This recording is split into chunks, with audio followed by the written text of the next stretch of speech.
Students, आज पढ़ेंगे हम question answer chapter 4 civics understanding laws. तो इसमें क्वेश्चन नंबर 1 है, write in your own words what do you understand by the term rule of law. In your response include a fictitious और real example of a violation of the rule of law. ठीक है, तो आपको अपने own words में लिखना है कि रूल ऑफ लॉ से आप क्या समझते हैं, और अपने रिस्पॉन्स में आपको एक रियल एग्जांपल देना है जहाँ पर रूल ऑफ लॉ का उल्लंघन वायलेशन किया जा रहा है। तो आंसर 1 है आपका, rule of law means that all person in independent India are equal before the law and all laws apply equally to all citizen of the country and no one can be above the law. ठीक है, rule of law का मतलब क्या है कि सभी person जो independent India में, स्वतंत्र भारत में, सब इक्वल हैं, बराबर हैं लॉ के सामने। ठीक है, कानून के सामने सब बराबर हैं और सभी के ऊपर जो कानून है इक्वली लागू होते हैं, चाहे वो कोई भी सिटीज़न हो कंट्री का। ठीक है, अब यहाँ पर example, for example a government, ये वो एग्जांपल है जहाँ पे रूल ऑफ वायलेशन किया जा रहा है, मतलब उल्लंघन किया जा रहा है। A government official help his son go into hiding because his son been given a 10 year jail sentence by district court for a crime that he has committed.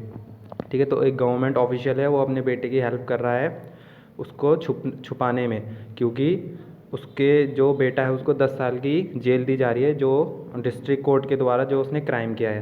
ठीक है, तो यहाँ पर रूल ऑफ लॉ का violation किया जा रहा है।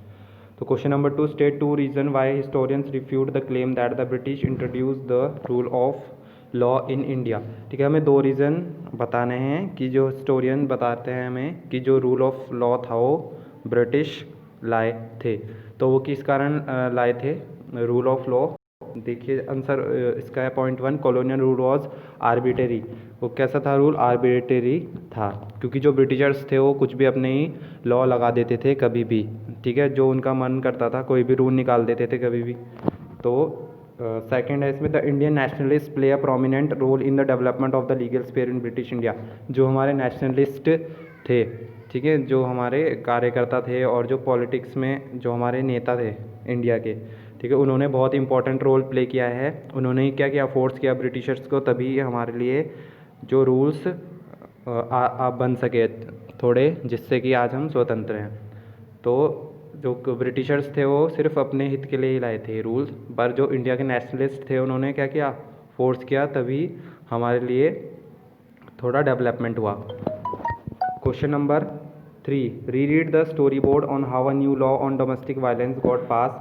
Describe in your own words the different in which women groups work to make this happen. ठीक है, तो आपको दोबारा से स्टोरी बोर्ड पढ़ना है कि कैसे जो न्यू लॉ था डोमेस्टिक वायलेंस के खिलाफ पास हुआ, और आपको अपने वर्ड्स में डिस्क्राइब करना है डिफरेंट वे इन विच, और किस अलग अलग तरीके से जो वुमेंस ने वर्क किया ताकि ये आज हो पाया। तो आंसर 3 आपका, new law on domestic violence got passed on October 2006 by the parliament. ठीक है, तो न्यू लॉ जो डोमेस्टिक वायलेंस के खिलाफ पार्लियामेंट ने अक्टूबर 2006 में पास कर दिया था।